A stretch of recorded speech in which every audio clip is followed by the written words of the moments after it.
Efésios, carta de Paulo aos Efésios, no capítulo 1, logo após Gálatas. Efésios capítulo 1, vamos ler dos versos 3 a 14.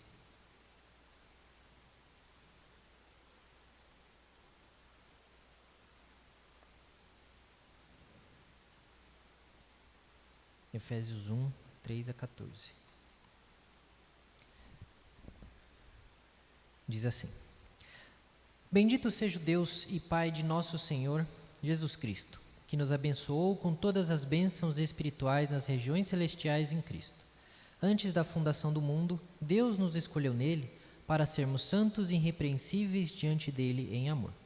Nos predestinou para ele para sermos adotados como seus filhos por meio de Jesus Cristo, segundo o propósito de sua vontade, para louvor da glória de sua graça, que ele nos concedeu gratuitamente no amado. Nele temos a redenção pelo seu sangue, a remissão dos pecados, segundo a riqueza da sua graça, que Deus derramou abundantemente sobre nós em toda a sabedoria e entendimento. Ele nos revelou o mistério da sua vontade, segundo o seu propósito, que ele apresentou em Cristo, de fazer convergir nele, na dispensação da plenitude dos tempos, todas as coisas, tanto as do céu como as da terra. Em Cristo fomos também feitos herança, predestinados segundo o propósito daquele que faz todas as coisas conforme o conselho da sua vontade, a fim de sermos para louvor da sua glória, nós, os que de antemão esperamos em Cristo. Nele também vocês, depois que ouviram a palavra da verdade, o evangelho da salvação, tendo nele também crido, receberam o selo do Espírito Santo da promessa. O Espírito é o penhor da nossa herança até o resgate da sua propriedade em louvor da sua glória. Vamos orar mais uma vez? Senhor Deus, muito obrigado, Pai. Obrigado por esta noite, obrigado por ter nos trazido aqui, obrigado porque o Senhor tem cuidado de nós. Que neste momento a sua palavra venha falar aos nossos corações, Pai. Perdoa os nossos pecados, atua através de nós, em nós, apesar das nossas limitações, apesar de nós, Pai. Que a tua palavra opere em nossos corações, seja através de conforto, seja através de correção, que o Senhor nos transforme à imagem e semelhança do seu Filho. Obrigado por tudo, em nome de Jesus, amém. Bom, quem vem às quartas sabe que a gente tem tratado do Antigo Testamento, né? A gente tem visto um panorama geral do Antigo Testamento e a gente parou ali no deserto, com Moisés e o povo, logo após Moisés ter tirado água da rocha. E visto que as aulas vão começar já em fevereiro, e eu percebi que eu não ia conseguir terminar nem pelo menos o livro, a história que conta a vida, a trajetória de Moisés no deserto, eu resolvi concluir, pelo menos por enquanto, a nossa série de exposições do Antigo Testamento, com as bênçãos que nós conquistamos em Cristo, a partir de toda a história da redenção. Por quê? Nós vemos tratando de Gênesis, até onde paramos, Êxodo, toda a história do povo de Deus, e como o povo de Deus se tornou o povo de Deus, por que Deus escolheu um povo, e qual era o plano de Deus. Então hoje, eu queria trazer o resultado disso tudo. A gente vai pular um monte de coisa importante, a gente vai pular o que a gente começou a ver no deserto, como por exemplo, a incredulidade do povo, e o fato de que o povo era incapaz de servir a Deus da forma que Deus exigia. O povo era incapaz de alcançar a Deus da forma que Deus exigia. A gente vai pular tudo isso, direto para o que Cristo fez por causa do povo que é incapaz de servir. E o povo não é apenas os judeus, o povo é a humanidade, todos nós. Assim como nós vimos numa série que eu dei de estudo sobre Romanos, que todo mundo carece da glória de Deus, que o mundo inteiro está morto nos seus pecados, nós vemos então que todos, sem exceção, precisam de Cristo.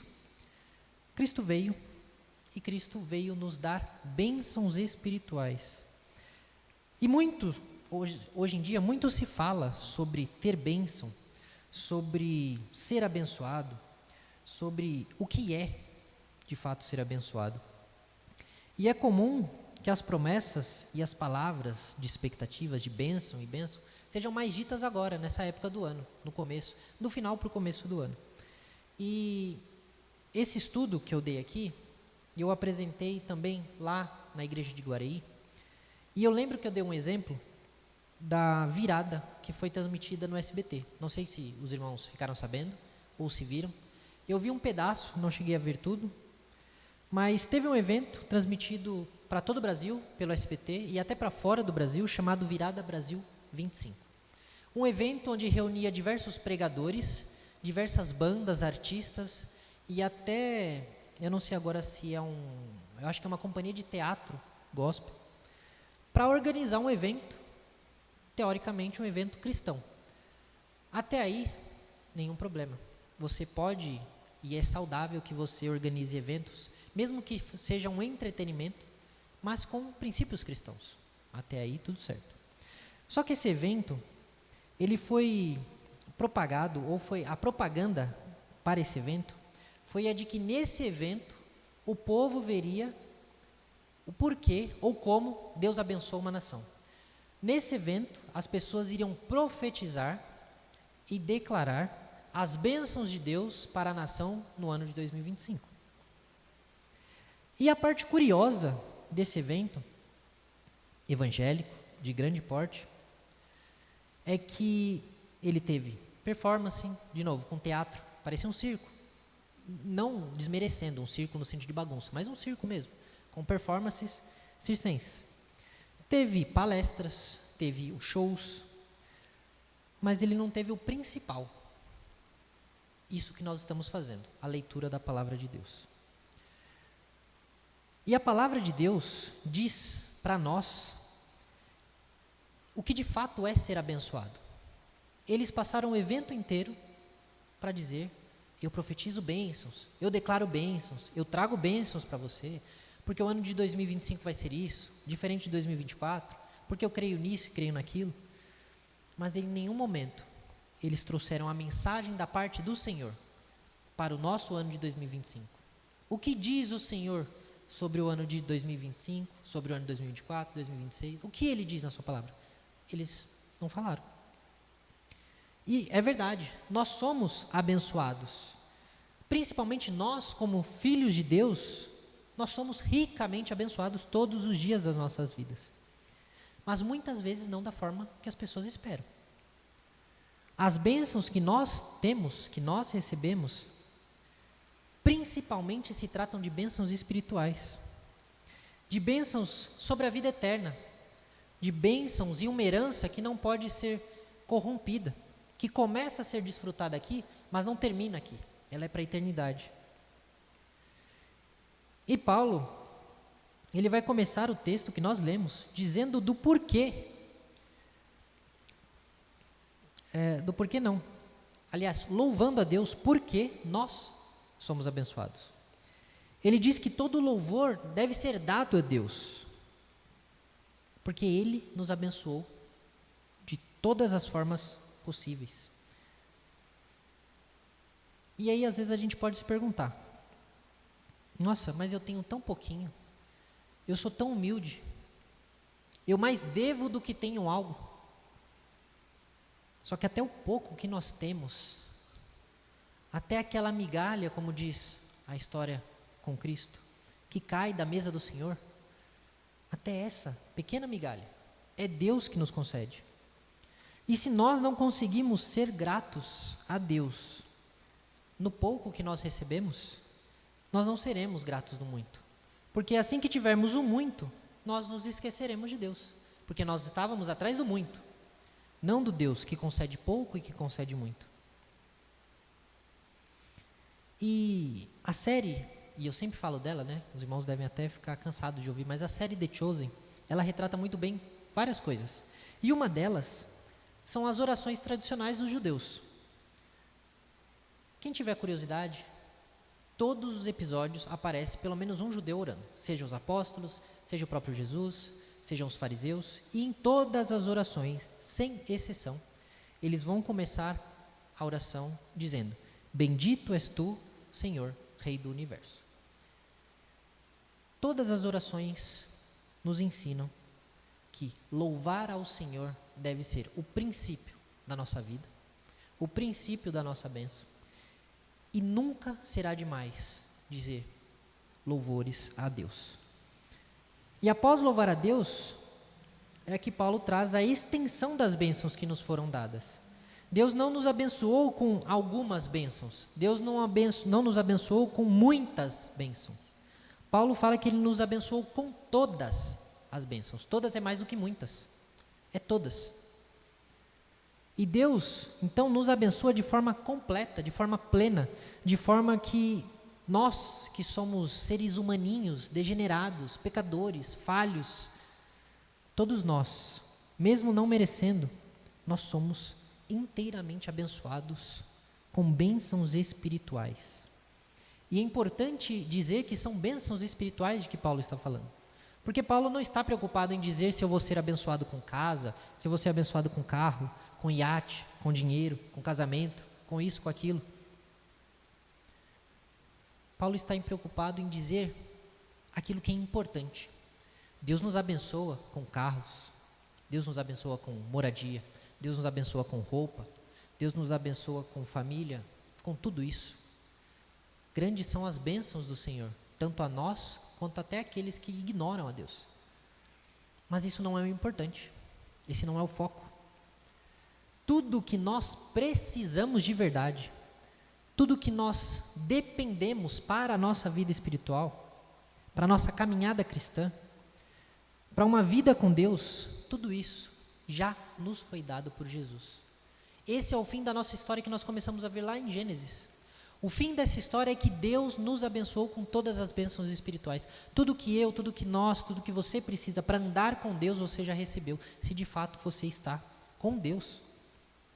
Por isso, é perda de tempo ir atrás de uma nova revelação para 2025.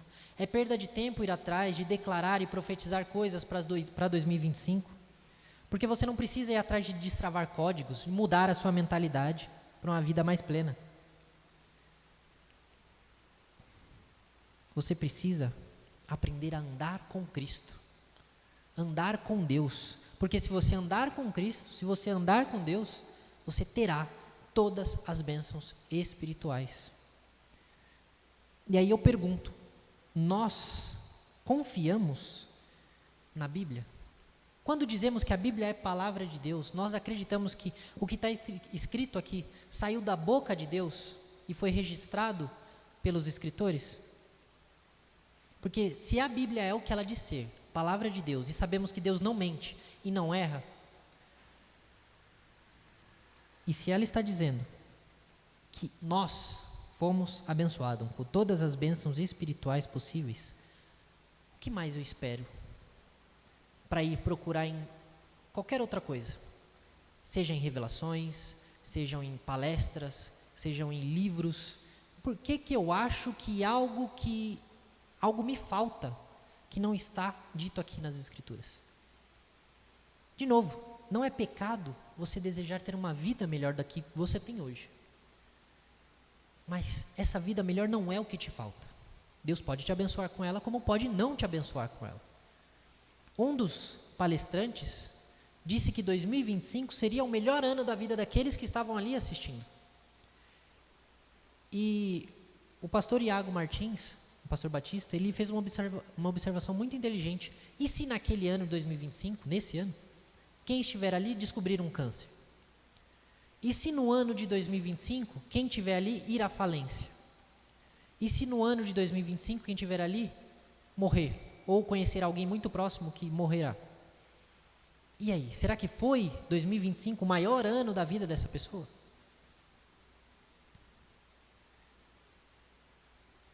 Por isso, toda vez que a gente quiser lidar com bênçãos que são certas, que são certezas, nós precisamos recorrer à palavra de Deus. Porque a palavra de Deus não vai me enganar. Ela não vai me dizer algo e me deixar na mão, desapontado, como se eu esperasse algo que ela disse e não aconteceu. Alguém pode até falar, mas eu quero mais, sabe? Eu preciso de mais. Eu não quero só bênçãos espirituais. Eu quero ter carro, eu quero ter dinheiro, eu quero ter uma vida melhor. Eu quero ser um profissional, o maior profissional da minha área. Talvez, e aí eu não posso dizer, cada um que julgue a si mesmo, eu não tenho condições de julgar o coração de ninguém. Talvez a pessoa que diz isso queira tudo menos Cristo e o que Cristo tem para oferecer. Pode ser que sim, pode ser que não. Talvez tudo que essa pessoa queira é o que Deus tem para oferecer quanto matéria, mas não aquilo que Deus de fato oferece, com certeza, a todas as pessoas. Para algumas pessoas, Deus dá riquezas materiais. Para outras pessoas, Deus dá uma família muito numerosa. Para outras pessoas, Deus não dá família, não dá riquezas. Mas a todos aqueles que são filhos de Deus, sem exceção, Deus dá todas as bênçãos espirituais. E se a nossa sede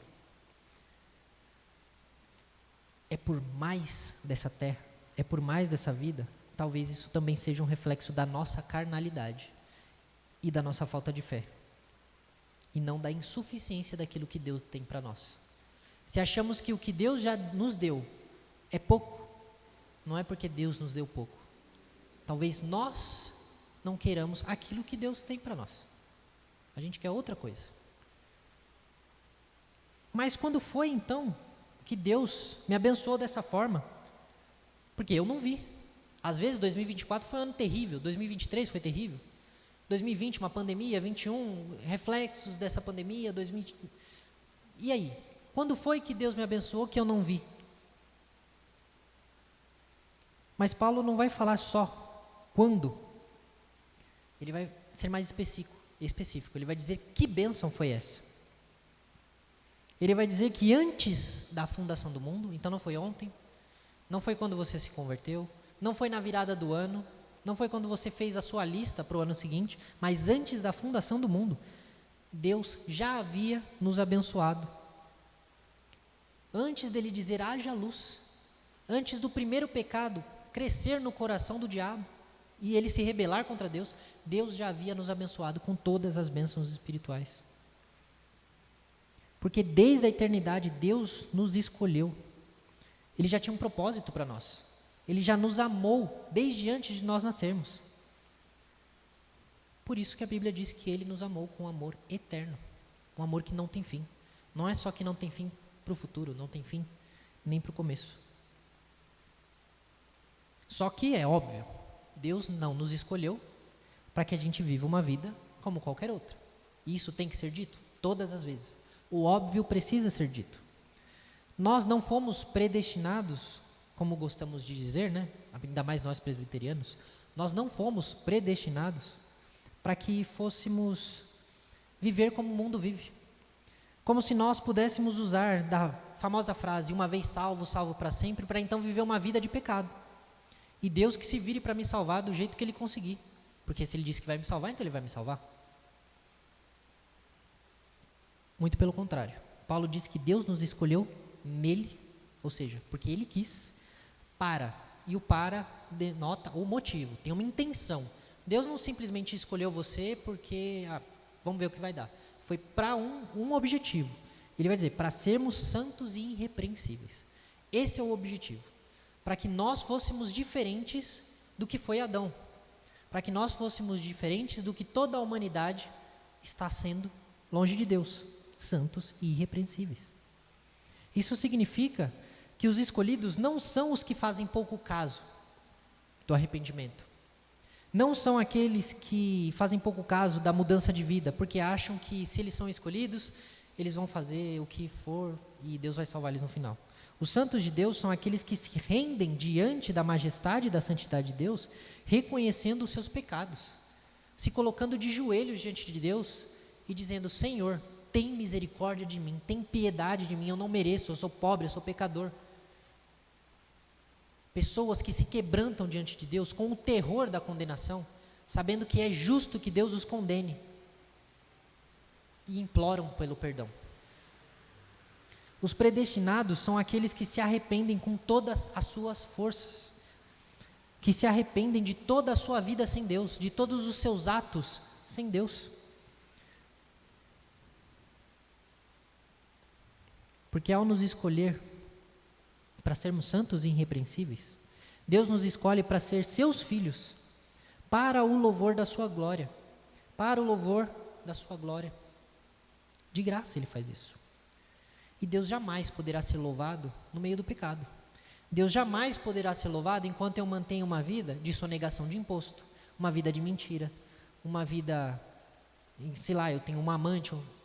Deus nunca será glorificado enquanto eu tiver uma vida de pecado, porque o pecado não glorifica a Deus. Todas as vezes que a gente usa de estratégias para pecar e de desculpas para continuar pecando, como se o pecado não fosse tão grave assim, como se aquele pecado que eu estou fazendo, mas todo mundo faz, mas isso nem é tão pecado assim. Todas as vezes que eu uso dessa estratégia para aliviar minha consciência, eu estou nutrindo uma falsa esperança de que Deus me aceitará no juízo. E eu estou correndo o risco de ser parte da multidão para quem Jesus disse: se apartem de mim vocês, malditos. Alguns dizem, vocês que praticam a iniquidade, porque eu nunca os conheci. E para quem que Jesus disse essas coisas? Quem lembra? Alguém lembra qual foi a frase que disseram para Jesus para ele dar essa resposta? Ninguém?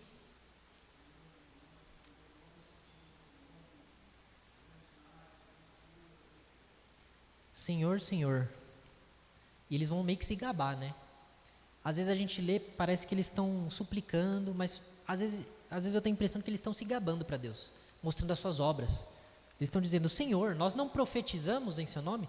Nós não lotamos estádios profetizando que seria o maior ano da nossa vida? Que o Senhor abençoaria isso, abençoaria a nossa nação, abençoaria o outro?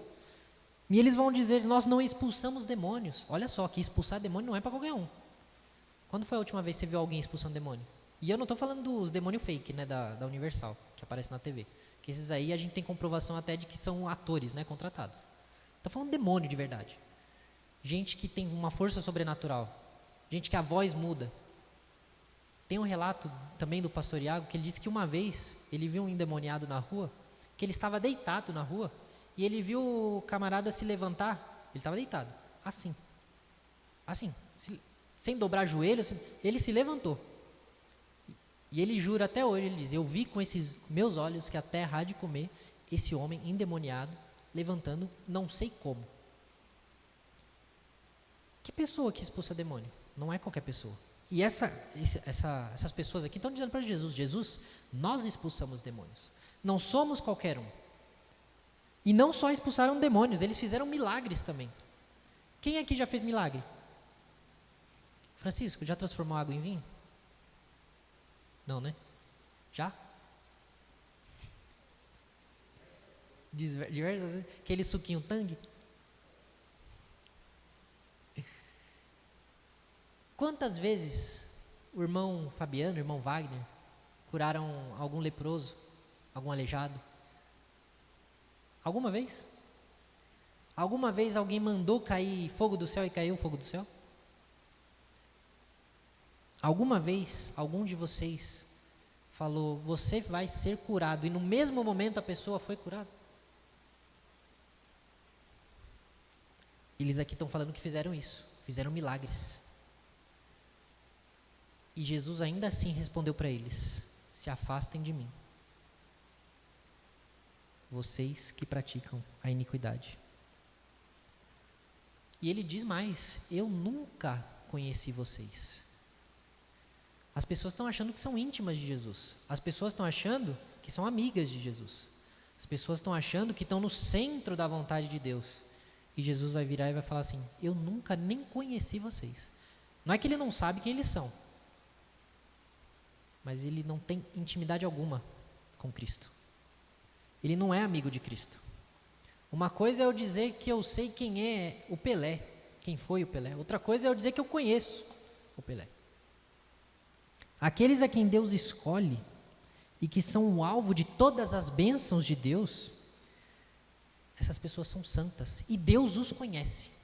Jesus os conhece e diz a eles: venham benditos de meu Pai. A sua conduta, então, as suas obras, as suas palavras, elas serão sempre um termômetro para te indicar e para indicar aos outros quanto da sua conversão é verdadeira. Mas as suas palavras nem sempre dizem a verdade sobre você. O que mais tem são pessoas aí cheias de jargões gospels. O que mais tem? Gente falando evangelicalês, falando palavras que só quem é crente entende, e o coração delas está longe de Deus. Por fim, Paulo vai terminar dizendo do que consiste essa bênção. Essa bênção inclui, primeira coisa, a redenção pelo sangue de Jesus e o perdão dos pecados. A primeira coisa que nós recebemos ao dizermos que, olha, você recebeu todas as bênçãos espirituais. O que eu quero dizer? Primeiro, você foi perdoado dos seus pecados. Você recebeu a redenção pelo sangue de Jesus. E aqui tem uma história muito, que eu acho até engraçada, que o reverendo Nicodemos conta. E em um culto de uma certa igreja, um pastor estava chamando para o momento de, como é que eles chamam? De testemunho.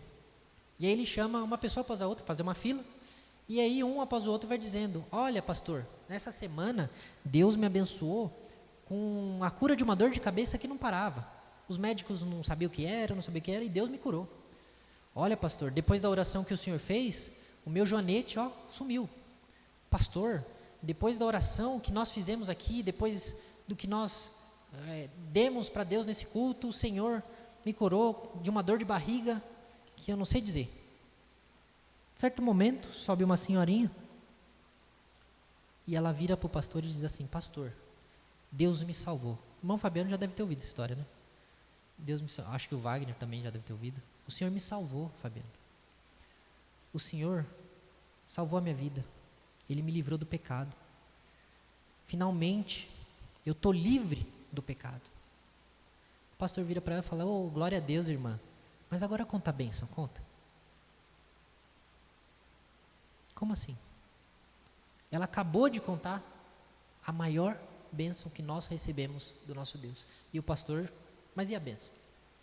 Porque as pessoas não estão entendendo o que é ser abençoado. Elas estão esperando outra coisa.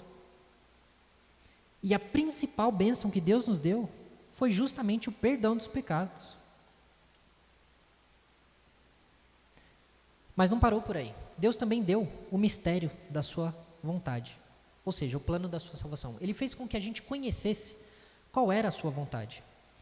Qual era o plano que ele tinha desde antes da criação do mundo, até Jesus. De novo, lembre-se de Gênesis até o Apocalipse. Qual é a história que a Bíblia está contando? A história que a Bíblia está contando é o plano da redenção de Deus. É o plano da salvação de Deus. Como Deus planejou todas as coisas para o louvor da sua glória e para a salvação da raça humana. Nós lemos lá em Coríntios que Paulo, ele chega a dizer que nem olhos viram, nem ouvidos ouviram, nem jamais penetrou em coração humano o que Deus tem preparado para aqueles que o amam. E muitas pessoas usam isso para dizer, está vendo? Deus vai te dar coisas que você nem imagina. Deus vai te fazer conquistar coisas que você não faz ideia. Olho nenhum viu. E ele se esquece que no mesmo texto, Paulo vai explicar o que são esses mistérios que olho nenhum viu. A encarnação do Filho. A morte do Filho e a ressurreição do Filho. O fazer convergir no Filho todas as coisas. A redenção não só da raça humana, mas de todo o universo, através da pessoa de Jesus. Esse é o mistério, que é tanto escândalo para os judeus, porque como assim? Um judeu vai se oferecer como sacrifício para um gentil, como também é loucura para os gentios. Como assim um Deus todo-poderoso precisou ser amamentado para não morrer de fome? Um Deus todo-poderoso precisou ser limpo. Um Deus todo-poderoso precisou aprender a andar, aprender a falar. Como assim? Isso não faz sentido. Esse é o mistério que Deus explica para nós, através das Escrituras. Essa ideia de que a gente tem que procurar um conhecimento oculto, que Deus tem algo para revelar só para aqueles que se empenham demais, isso é gnosticismo, isso é uma heresia. Deus revelou tudo aquilo que a gente precisava conhecer sobre Ele, através da sua palavra. E eu não preciso ser mais santo do que ninguém para conhecer. Eu preciso ler as Escrituras. E está tudo lá.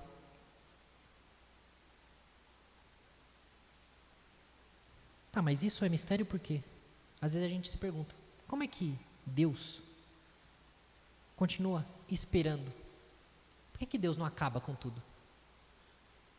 Às vezes eu pergunto, o mundo está horrível, olha a situação do Brasil, o Brasil ainda está bem, olha a situação da Síria, olha a situação de Israel, a situação da faixa de Gaza, da Palestina, da Rússia, da Ucrânia, da Coreia do Norte. E os exemplos só vão piorando. Por que Deus não acaba com tudo de uma vez só? E aí, é até fácil responder essa pergunta. A gente fala isso porque a gente está aqui, a gente está bem. Eu conheci Jesus, estou indo na igreja, amo a Deus, sei que o Espírito Santo está comigo. Se Deus acabar com tudo agora, para mim está tudo certo. É óbvio que eu vou querer que Deus acabe com tudo agora. Mas e se Deus tivesse pensado isso antes de você conhecer o Evangelho?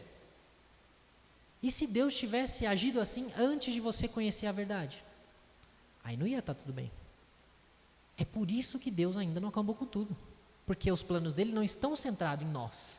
Agora que o Caio foi salvo, posso finalmente acabar com todas as coisas. Estava só esperando o menino ali ser salvo. Agora que ele foi salvo, não é isso. O mistério que Deus nos revelou é que um Deus bom e justo está no controle de todas as coisas. E Ele permanece no controle de todas as coisas. Quando Ele envia Jesus para morrer pelos nossos pecados, ressuscitar, e então aguarda pacientemente até que o número dos seus filhos se complete, para que então Ele volte e renove todas as coisas. Está acabando. A próxima bênção é que nós somos feitos herança em Cristo. Ao fazer todas as coisas convergir em Cristo, nossas vidas, a nossa história, também converge em Jesus. Nós somos a recompensa da obediência de Cristo. Mas mais do que isso, em Cristo, nós também recebemos a herança que Ele recebeu do Pai. Agora, por que nós recebemos essa herança? Porque a nossa bênção é tão grande. Por que eu vou reinar com Cristo? Por que, mesmo sendo pecador, eu vou ter acesso ao trono do Pai? Por que eu vou ter um corpo glorificado? Eu não fiz nada do que Cristo fez. Não sei. Essa é parte da grandiosa graça de Deus, que nos abençoa com todas as bênçãos espirituais. Somos também predestinados segundo o propósito de Deus, não segundo a nossa lógica, ou de acordo com o que Deus previu que nós faríamos, como se nós tivéssemos em nós mesmos mérito, porque alguns dizem, não, Deus predestinou, é verdade, mas Ele predestinou aqueles que Ele viu que aceitariam, Ele predestinou aqueles que Ele viu que iam responder.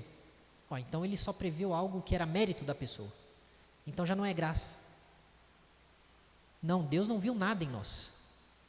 Deus não anteviu nada em nós. Se tem algo que Deus viu em nós, foi falha, foi pecado. E mesmo assim, Ele nos predestinou, Ele nos escolheu. Fomos escolhidos apesar de nossas fraquezas, de nossa dureza de coração. Isso é uma bênção. Mas Deus também nos abençoou para sermos o louvor da sua glória. A razão de nós estarmos aqui, vivos, respirando, tendo a oportunidade de ouvir e de falar do Evangelho de Cristo, é para glorificar a Deus e para desfrutar dele para sempre. E essa é uma daquelas questões básicas, né? Ela é tão básica que, se a gente pegar o nosso catecismo, ela é a primeira pergunta. Qual é a primeira pergunta do catecismo? Quem sabe? Qual o fim principal do homem? O que ele está querendo dizer? Para que eu existo? Por que eu estou aqui? Qual o sentido da vida? Essa é a pergunta do catecismo. E aí, qual é a resposta?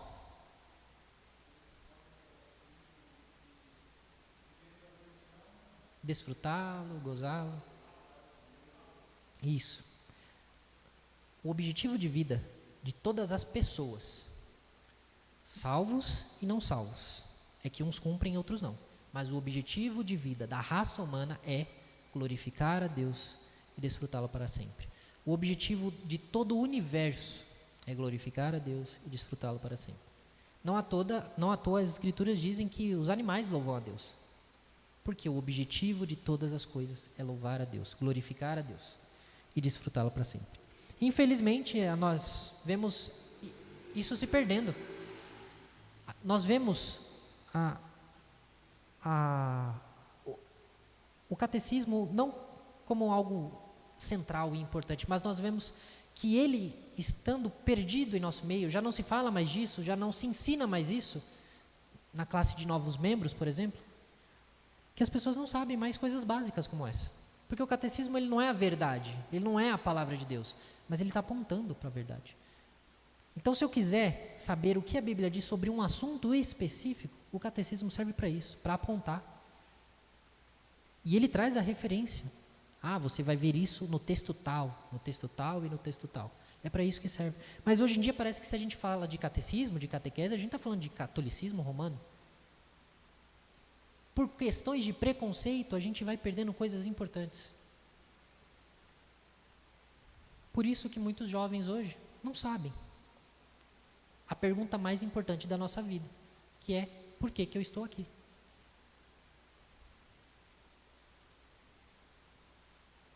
Sempre que alguém perguntar para você, sempre que você vir em algum lugar, a pergunta: por que estamos aqui? Você já sabe a resposta: para glorificar a Deus e desfrutar dele para sempre.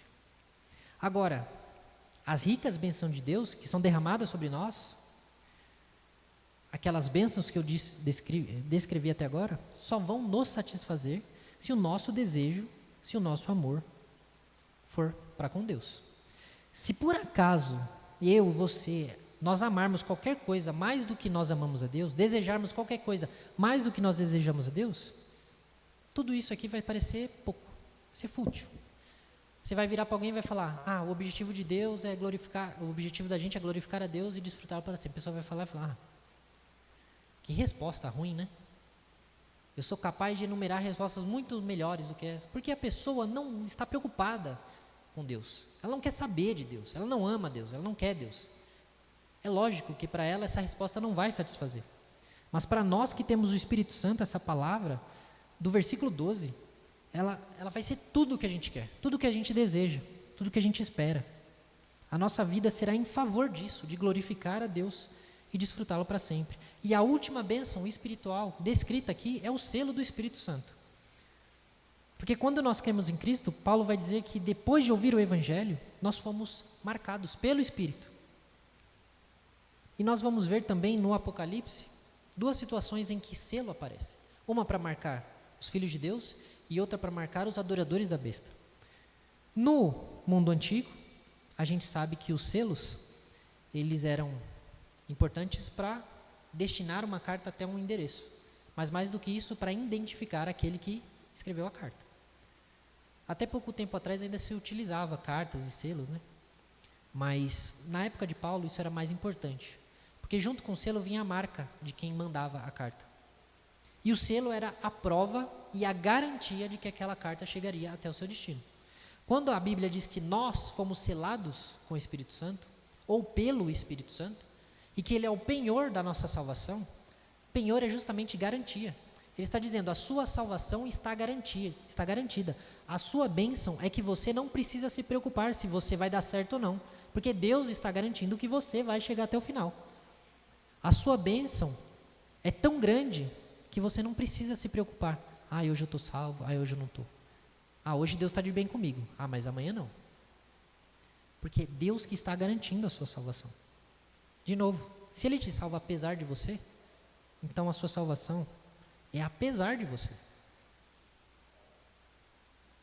Por isso que Jesus vai dizer que as ovelhas dele ouvem a sua voz, ele as conhece e essas ovelhas o seguem. Ele dá a vida eterna para essas ovelhas e ele diz que elas jamais perecerão e ninguém as arrebatará da mão dele. Nós somos tão abençoados, nós somos tão ricamente abençoados, que nós podemos ter certeza da salvação. Que nós podemos ter certeza que aquilo que Deus começa na nossa vida, Ele vai terminar. Por isso que a salvação não é um jogo que se perde ou que se ganha. A salvação não é como alguém bipolar, com dupla personalidade. A salvação ela é algo concreto. Algo que, quando Jesus realizou, Ele disse: está consumado. Acabou. Deu. Agora é só para frente. É claro que você não vai acordar completamente santo e livre de todos os seus pecados da noite para o dia. Você não vai vencer todos os seus vícios de forma mágica e milagrosa. Alguns sim, alguns vão desaparecer rápido, outros vão insistir um pouco mais de tempo. Mas você vai ter a plena certeza de que a partir deste momento, até o último suspiro da sua vida, nada, nem ninguém, seja no céu, na terra, debaixo da terra, poderá te separar do amor de Deus. Não vai ter nada que vai poder te tirar da mão do nosso Senhor.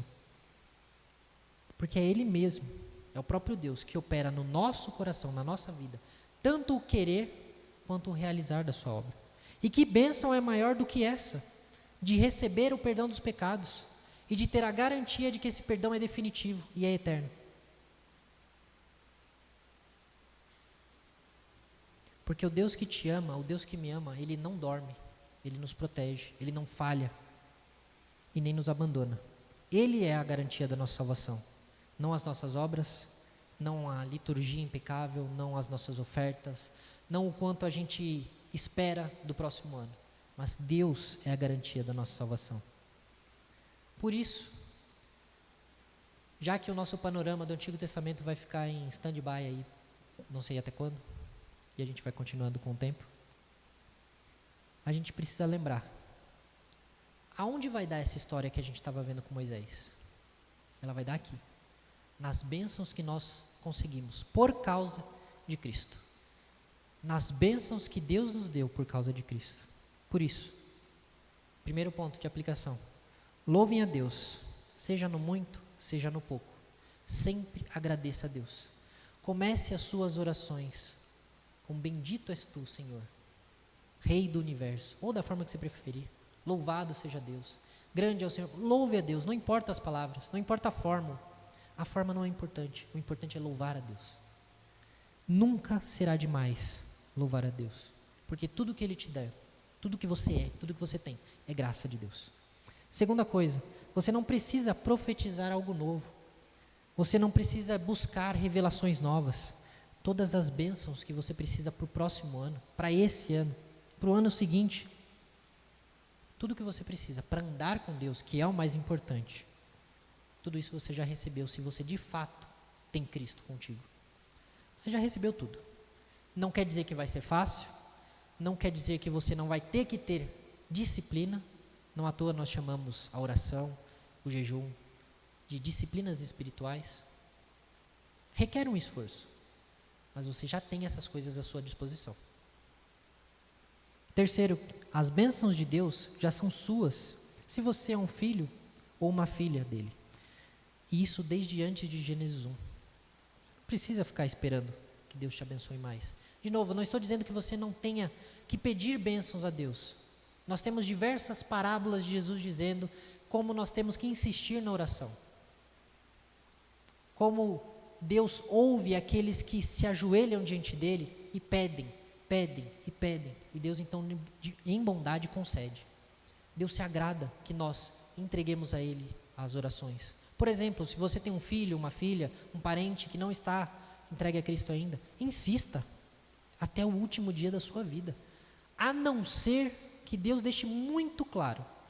E é difícil isso acontecer. Eu não conheço nenhum caso. Mas a não ser que Deus deixe muito claro que Ele não irá salvar aquela pessoa, insista até o último dia da sua vida. Mas tenha sempre em mente, a maior de todas as bênçãos, a principal e a mais importante, você já tem.